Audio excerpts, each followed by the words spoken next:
कि देश का बंटवारा धार्मिक आधार पर हुआ था, क्षेत्र के आधार पर, भाषा के आधार पर देश का बंटवारा नहीं हुआ था। जब धार्मिक आधार पर बंटवारा हो चुका है तो कोई ऐसा नहीं कह सकता कि जितना हिंदुओं का उतना मुस्लिमों का। इसमें जो अभियुक्त है कि अभियुक्त की ड्रॉजर बनना चाहिए और उसका ये देखना चाहिए क्या कोई लिंक तो नहीं है कहीं कोई ऐसा है, क्योंकि आजकल किसको किसका मकसद याद है पता नहीं चलता। यहाँ देखिए अल्फला में पूरा डॉक्टर अपने आप को बम फोड़ लिया। इसमें लगता है कि मिडिल ईस्ट से फंडिंग हुई है और कोई मुस्लिम संगठन या पूरा ग्रुप है वो इस चीज का धार्मिक उन्माद बढ़ाने के लिए जो है वो इस तरीके का घटना करते हैं ताकि हिंदू पक्ष जो है इसका रिएक्शन करे और फिर ये एक नैरेटिव बनाया जाए कि देखो जी भारत में मुस्लिम सुरक्षित नहीं है। हमारे साथ अब उसी बनारस के उसी पवित्र गंगा के रहने वाले एक दिग्गज सुप्रीम कोर्ट के वकील जो है वो हमारे साथ मौजूद है और हम उनसे सीधी बात करेंगे। मेरा नाम एडवोकेट विशाल सिंह है। देखिए बहुत ही संवेदनशील मामला है और किसी भी धर्म के लोगों को ये आजादी नहीं दी गई है कि माँ गंगा में जबरदस्ती हड्डी को फेंके। और कई सारे विपक्ष के नेता ये कह रहे हैं कि वहां तो मलमूत्र विसर्जित होता है, तो क्या वही मलमूत्र मस्जिदों में विसर्जित कर दिया जाए तब वो मानेंगे।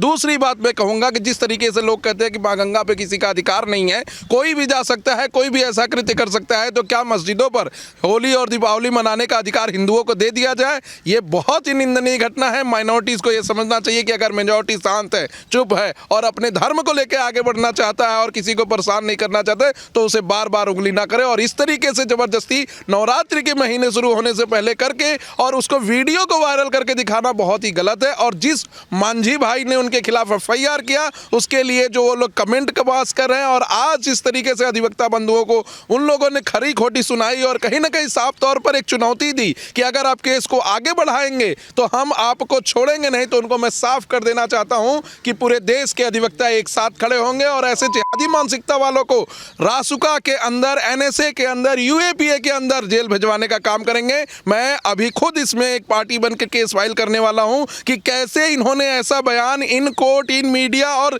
सभी प्रोसीडिंग को करते हुए दे दिया। इस पर तो पुलिस को सामने आना चाहिए। इनको यूएपीए कानून के अंतर्गत इनको दोषी मानकर आतंकवादी घोषित करना चाहिए ऐसे जिहादी मानसिकता वाले सभी लोगों के खिलाफ। सर कितनी बड़ी बात है आप, लेकिन एक बात बताइए कि उन आरोपियों की और उन आरोपियों के साथ जो लोग हैं उनकी इतनी हिम्मत हो गई कि उन्होंने जो है अधिवक्ताओं को, जो मांझी के वकील हैं, उन सभी को ये धमकी दी कि हम आपको छोड़ेंगे नहीं। तो इस पर क्या जो है वो पूरा मामला रहने वाला है, किस प्रकार से अब जो अधिवक्ताओं को धमकी मिलती है तो क्या कोर्ट का प्रोसीजर रहता है, कैसे मुकदमा किया जा सकता है? मुझे लगता है आवेश में आकर ऐसे जिहादी लोग भूल गए थे कि वो उत्तर प्रदेश के अंदर वाराणसी है और वहां पर योगी जी का राज चलता है और आदरणीय प्रधानमंत्री जी वहीं से सांसद हैं। और अगर ये वो भूल गए तो उनको याद दिलाने का काम आदरणीय मुख्यमंत्री योगी जी जरूर करेंगे। और जिस हिसाब से हमने देखा कि आज वीडियो में, कैमरा में पत्रकार बंधुओं के सामने आकर काफी मुस्लिमों ने जिस तरीके से हड़काने की कोशिश की वादी वकील को, वो बहुत ही गलत था। आप किसी भी अधिवक्ता को इस तरीके से थ्रेट नहीं कर सकते, ऑन कैमरा थ्रेट नहीं कर सकते, ऑफ कैमरा थ्रेट नहीं कर सकते।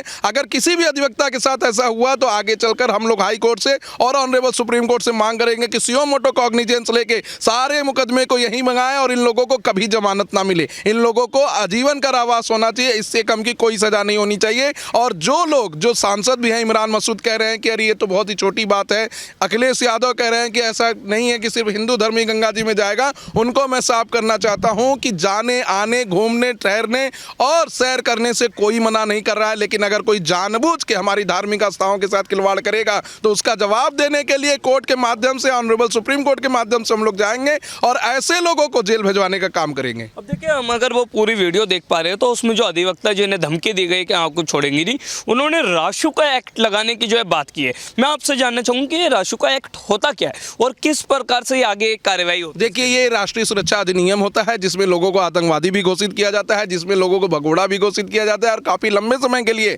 इसमें प्रावधान है कि उनको जेल में भी डाला जा सकता है। और कुछ लोग जो सोशल मीडिया पे या मीडिया के माध्यम से ये कह रहे हैं कि छोटे बच्चे हैं, गलती हो गई या जानबूझकर नहीं किया है, वो बिल्कुल ही गलत कर रहे हैं। क्या हिंदू धर्म के छोटे बच्चे मस्जिदों में जाके ऐसे कांड करते तो आज ये कोर्ट इसी तरीके से सो ही रही थी, अभी तक कोई एक्शन नहीं लगता। अब तक तो सुओ मोटो कॉग्निजेंस लेके लोगों को बुला लिया जाता है। एक छोटे से घर में इफ्तार की पार्टी चल रही थी जहां साउंड ज्यादा तेज करने की वजह से जब कंप्लेन हुआ, ऑनरेबल इलाहाबाद हाई कोर्ट ने कहा कि आप एसपीडीएम से ये कहते हुए उसको रोक लगाई कि आप किसी के प्राइवेट प्रॉपर्टी में नहीं जा सकते। तो फिर अब ये घटना के लिए क्यों नहीं suo motu cognizance honourable Allahabad high court ले रही है? जरूर लेना चाहिए क्योंकि मेजॉरिटी के भी उतने अधिकार हैं जितने माइनॉरिटी के हैं और आप इसे दरकिनार नहीं कर सकते। लेकिन उन आरोपी पक्ष में से कई लोग ये कहते हुए नजर आ रहे हैं कि जब हिंदू लोग वहां पर जाकर के कूड़ा कचरा फेंक सकते हैं, जब वो वहां पर शौच स्नान आदि कर सकते हैं, तब कार्रवाई नहीं होती। अगर हमने ये सब कर दिया तो क्या हो गया? और संवैधानिक का भी जो है वो लगातार जो है प्रावधान के अनुसार वो अपने कह रहे हैं कि जितना देश हिंदुओं का उतना मुसलमानों का भी है,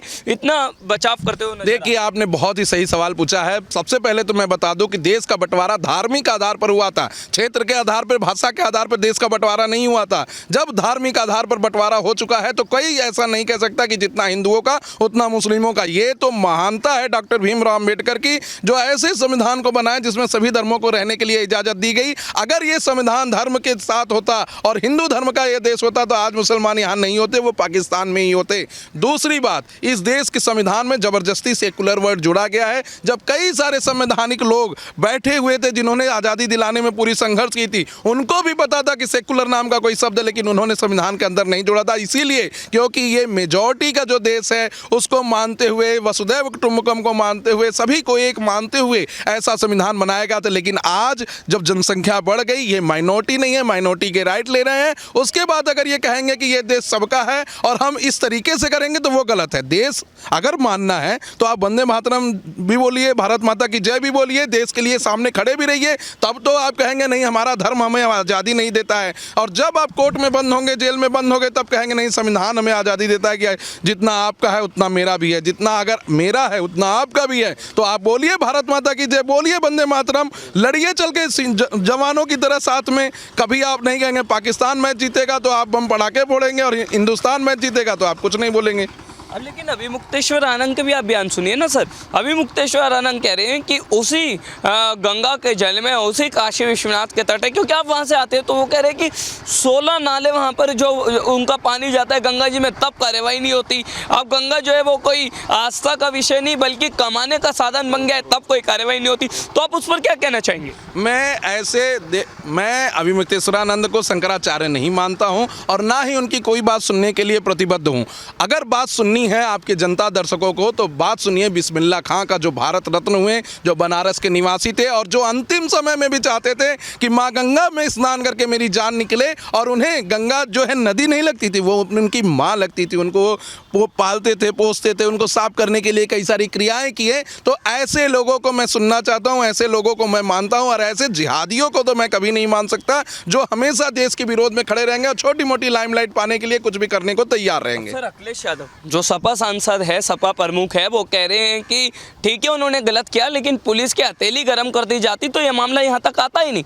और साथ ही साथ वो कह रहे हैं उसी गंगा के तट पर क्रूज चलती है, महंगी शराबें बिकते, तब तो कोई कार्रवाई नहीं होती। तो अखिलेश यादव के इस बयान पर क्या कहना है? अखिलेश यादव जी तो अपने कार्यकाल में कुछ करवाए नहीं, तभी उनको नहीं पता कि क्रूज में जो व्यवस्थाएं होती है वो उसी में मलमूत्र इकट्ठा होता है, न कि गंगा जी में डायरेक्ट चला जाता है।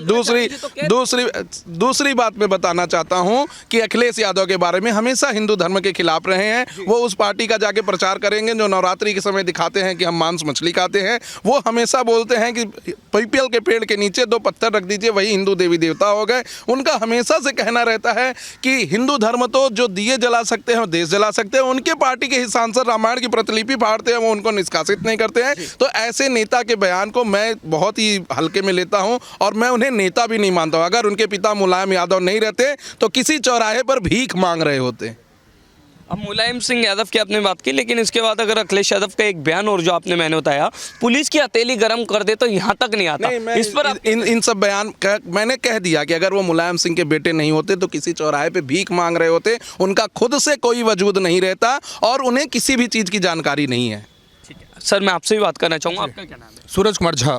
देखिए, आप भी सुप्रीम कोर्ट के एक दिग्गज वकील है। जिस तरीके से गंगा तट पर 14 मुस्लिम युवकों ने इफ्तार की पार्टी की, फिर उसी गंगा के पवित्र जल में हड्डियां फेंकी, तो इस पर आप क्या कहना चाहिए? बिल्कुल, ये बहुत ही गलत किया उन्होंने। और मुझे ऐसा लगता है कि जो घटना घटी है उसमें सोची समझी राजनीति है। इसमें लगता है कि मिडिल ईस्ट से फंडिंग हुई है और कोई मुस्लिम संगठन या मुस्लिम का जो वो पूरा ग्रुप है वो इस तरीके का धार्मिक उन्माद बढ़ाने के लिए जो है वो इस तरीके की घटना करते हैं ताकि हिंदू पक्ष जो है इसका रिएक्शन करे और फिर ये एक नैरेटिव बनाया जाए कि देखो जी भारत में मुस्लिम सुरक्षित नहीं है। कारण क्या है कि 2027 में यूपी में चुनाव है लोकसभा विधानसभा का। तो मुझे ऐसा लगता है कि चुनाव को मद्देनजर रखते हुए मुस्लिम तुष्टिकरण और उसको लेकर के कई जैसे सपा के सांसद का वो अखिलेश यादव को बयान आ गया सारा कुछ, तो उनको रोकने की वो कर रहे हैं, कोशिश कर रहे हैं। और मुझे लगता है कि ऐसा ये पूरा कहीं ना कहीं ये जानबूझ के पूरा योजनाबद्ध तरीके से किया गया काम है। और इसके लिए अब जब उनको पेशी हुई है 14 दिन की जुडिशियल कस्टडी में भेजी गई है, तो उसमें वो अब वादी पक्ष के जो वहाँ पे जिन्होंने कंप्लेन की है उसकी तरफ से जो मुकदमे में जो वकील साहब पैरवी कर रहे हैं, सरकारी वकील और जो प्राइवेट वकील, उनको धमकी दे रहे हैं, उनके जो अभियुक्त भी और अभियुक्त के परिजन भी कि हम आपको देख लेंगे, जान से मार देंगे, ऐसा कर देंगे, धमकी। मुझे ऐसा लगता है कि सरकार को बिना देर के आज रात या कल में ही राष्ट्रीय सुरक्षा कानून जो होता है वो ऐसा कानून है NSA 1980 का, जिसमें कोई भी घटना जो देश की अस्मिता को खंडित कर सकता है, किसी भी लोक प्रशासन को नुकसान कर सकता है, तो NSA लगता है उसमें। और साथ ही साथ इसका भी देखना चाहिए क्या ये सिर्फ लड़के हैं या फिर आतंकवादी संगठन उखंड, हर इसमें जो अभियुक्त है एक अभियुक्त की ड्रॉजर बनना चाहिए और उसका ये देखना चाहिए क्या कोई लिंक तो नहीं है कहीं कोई ऐसा है, क्योंकि आजकल किसको किसका मकसद याद आ जाए पता नहीं चलता। यहाँ देखिए अल्फला में पूरे डॉक्टर अपने वो बम फोड़ लिया। तो सवाल यह है कि इसमें ये देखना चाहिए और मुझे लगता है कि रासुका के साथ साथ UAPA के जो कानून है उसके तहत भी जांच होनी चाहिए। और फंडिंग का सबसे बड़ा सवाल जो है इसमें ये देखनी चाहिए कि ये सिर्फ एक महज घटना मात्र है जो कुछ लड़के अपने उतावलापन में किए, या कोई सोची समझी राजनीति की फंडिंग के तहत। जैसे कि आपको पता होगा यूपी के अंदर बलरामपुर डिस्ट्रिक्ट है, बलरामपुर में एक छांगुड़ बाबा थे, उनको मिडिल ईस्ट से पूरी फंडिंग आती थी। वो इस बात के लिए कि हिंदू लड़कियों का, खासकर ब्राह्मण लड़कियों को 18 लाख, ठाकुर लड़कियों को 12 लाख, हर मतलब कास्ट वाइज लड़कियों को मैंने वो करो, लव जिहाद में फंसाओ, उनको धर्मांतरण करवाओ, उसको इतने लाख रुपए तुम ले जाओ। और बहुत सारे मुस्लिम लड़के कॉलेज इंस्टीट्यूशन के अगल बगल घूमते हैं मोटरसाइकिल अपाचे लेकर के। तो यही काम होता है, किसी तरीके से जो है किसी हिंदू लड़की को फंसाओ और उसको ब्रेन वॉश करो, उसको मुस्लिम में कन्वर्ट करो और सारी चीज़ें हो रही है। तो योजनाबद्ध तरीके से उसमें फंडिंग आ रही थी। तो इस सरकार को अब इसमें ED को भी ध्यान देना होगा और फाइनेंशियल देखना होगा ट्रांजेक्शन कि कोई फाइनेंशियल कार्टेल तो नहीं बन रहा है। अगर हो रहा है तो उसमें ED को भी दखल देना पड़ेगा, ED भी आएगा और इसका भी केस होगा, PMLA का भी केस बनेगा। इसमें मुझे ऐसा लगता है कि जिस तरीके से चीज़ें हुई हैं और अभी उसके घर वाले धमका रहे हैं वादी पक्ष के वकील साहब को और उनके जो नाविक जो कंप्लेन किया उसमें हिंदू पक्ष के कुछ लोग ने उनको जिस तरीके से है, तो मुझे ऐसा लगता है क्योंकि मैं चूंकि लंबे समय से वकील हूँ और सारा कुछ, तो ऐसा तभी होता है जो बहुत योजनाबद्ध तरीके से किया गया हो और इनके पास फंडिंग कहीं ना कहीं से तो आई है। तो मैं मानता हूँ कि सुरक्षा एजेंसी जो बनारस की हैं और उसके साथ साथ ED का भी पूरे हर एक अभियुक्त का एक पूरा फाइनेंशियल उसका ट्रांजेक्शन देखा जाए कि कहीं कोई ऐसा तो नहीं कि सारी चीज़ें कहीं से फंडिंग आ रही है और वो आए तो उस पर सुसंगत धारा लगा। लेकिन प्रथम दृष्टिया जो घटना कल शाम को घटी है और अब 14 को हुई है मामला, तो अदालत के अंदर इस तरीके की हिमाकत वो कर रहे हैं, तो मुझे लगता है बिना देर के रासुका तो लगा ही ना चाहिए, ताकि 23 तारीख को सोमवार को उनकी बेल की सुनवाई है। तो मैं चाहूँगा कि इस सारी घटना होने के बावजूद मतलब इसके बाद जज साहब को और सरकार को चाहिए कि इस पर रासुका लगवाएं और कम से कम बेल ना दें अभी, क्योंकि अब ये जेल में रहते हुए अगर इस तरह घटना कर सकते हैं तो कहीं ना कहीं मुझे लगता है कि अगर फॉर एग्जाम्पल कोई मान लीजिए 14 में से बेल हो गई किसी की और कोई परिजन उसका है और उसको कोई घटना घट गई, किसी को खुदा न करेगा ऐसा कुछ हो जाए, भगवान ना करे ऐसा हो जाए, तो फिर मसला फंसेगा कि फिर कोई विक्टिम ऐसा हुआ है। दिल्ली में देखिए तरुण वाला मामला, छोटे से पानी को लेकर के था और उस पर तरुण को योजनाबद्ध तरीके से मार दिए। इसमें कोई वो प्रहलादपुर में सूरज नाम के लड़के के साथ ऐसा हुआ। तो धार्मिक उन्मादी लोग फैलाने के लिए अब योजनाबद्ध तरीके से काम कर ही रहे हैं। अब मैं मानता हूं कि ये बहुत ही गलत है और सरकार को इस पर पूरी गहन जांच के साथ साथ अदालत को भी बेल देते टाइम इसका ध्यान रखना चाहिए और मुझे लगता है बेल नहीं मिलनी चाहिए इसको और ये लंबे समय तक इनको जेल में रखना चाहिए। अब देखिए सर, क्योंकि पूरा मामला जो है वो बनारस का है, सर ने बताया कि उन पर जो NSA भी लगना चाहिए। आप खुद बनारस रहते, तो मैं आपसे जानना चाहता हूँ कि ये जो पूरा विवाद हुआ, जिन्होंने अधिवक्ताओं को धमकी दी, वो आरोपी पक्ष में से कुछ लोग अलग थे, तो उन्हें तुरंत प्रभाव से गिरफ्तार क्यों नहीं किया गया? उन पर तुरंत प्रभाव से कार्रवाई क्यों नहीं की गई? उस पर क्या कहना? देखिए, उस समय वहां पे पुलिस मौजूद नहीं थी। अभी अधिवक्ताओं का समूह जो है एक FIR या कंप्लेन पुलिस को सौंपेगा और पुलिस को ज्ञापन देने के बाद पुलिस उस पर त्वरित कार्रवाई करेगी। ये मेरा यूपी पुलिस पे पूरा भरोसा है। और जिस तरीके से सलीम वासवी के केस में योगी जी की पुलिस ने, योगी मॉडल ने जैसे जिहादियों को 72 हुरों के पास पहुंचाया, जो भी गिरफ्तार होने से मना करे उसमें कड़े से कड़ा एक्शन लेकर उन्हें तुरंत 72 हुरों के पास पहुंचा देना चाहिए। एक और तो यूपी प्रशासन, योगी आदित्यनाथ दावा करते हैं कि आज प्रशासन जो है वो बहुत मजबूत है और फिर न्यायिक प्रणाली जो है वो अपने आप में बहुत मजबूत है। उन सब के बावजूद जब अधिवक्ताओं को खुले रूप से धमकी दे दी जाए, उन्हें ये कह दिया जाए कि हम आपको जो है वो छोड़ेंगे नहीं, ये कहाँ तक जायज़ है? इस पर आप क्या कहना चाहिए? देखिए, बहुत ही निंदनीय है। सबसे बड़ी बात मैं बता दूं कि ऐसे जिहादियों की मानसिकता में ये बस चुका है कि ये कुछ भी करेंगे। कुछ दिनों पहले खामनेई के मरने के बाद किस तरह के छोटे छोटे बच्चे कह रहे थे कि हम अमेरिका से बदला लेंगे, ट्रंप को जाके मार के आएंगे, उसके लिए जान दे देंगे, बम बन के फूट जाएंगे। तो ये तो बड़े बड़े लोग हैं और इनको यही सिखाया जा रहा है कि कैसे आपको दूसरे का कत्ल करना है, हत्या करना है, मारपीट करनी है और इनको पढ़ाई लिखाई कुछ नहीं सिखाया जा रहा। अभी हमने देखा दिल्ली बम ब्लास्ट में एक पढ़ा लिखा डॉक्टर किस तरीके से अपने आप को उड़ा लिया। तो कहीं ना कहीं इनके पढ़ने लिखने या कुछ भी करने से कोई मतलब नहीं है। इनके मानसिकता में जिहाद है और जिहाद करने के लिए किसी भी जगह जो है तैयार है। चलिए, अंतिम में फिर जो 14 आरोपी अभी पकड़े गए हैं, गिरफ्तारी के अंदर है, तो आप भी क्योंकि इस पर जो पिटीशन फाइल दायर करेंगे, तो फिर आगे किस प्रकार से न्यायिक प्रणाली रहेगी, क्या सजा क्या आप मांग करते हैं जैसे इन्होंने जी अभी 14 दिन के जुडिशियल कस्टडी में गए हैं। पहले तो हम कोर्ट से पहली दफा मांग करेंगे कि उनकी जुडिशियल कस्टडी को और एक्सटेंड किया जाए, और जो हमारे मांझी भाइयों को बार बार वो थ्रेट दे रहे हैं, वो हमारे वकील भाइयों को बार बार थ्रेट दे रहे हैं, उस पर उनको जल्द से जल्द कार्रवाई करने के लिए माननीय कोर्ट से कहेंगे कि ये लोग उकसा रहे हैं, जबरदस्ती मारपीट कराना चाहते हैं प्रदेश के अंदर, देश के अंदर, और बनारस जैसी जगह पर जहां ज्ञानवापी का मुकदमा भी चल रहा है, ऐसे जगह पे दंगा भड़काने का भी काम ये लोग कर रहे हैं। तो इनके ऊपर सुसंगत धाराओं में एफआईआर करके इनकी जुडिशियल कस्टडी को एक्सटेंड किया जाए, इनको जमानत ना दिया जाए। तो बिल्कुल आपने देखा हमारे साथ थे सुप्रीम कोर्ट के दो दिग्गज वकील जो खुद बनारस से आते हैं और उन्होंने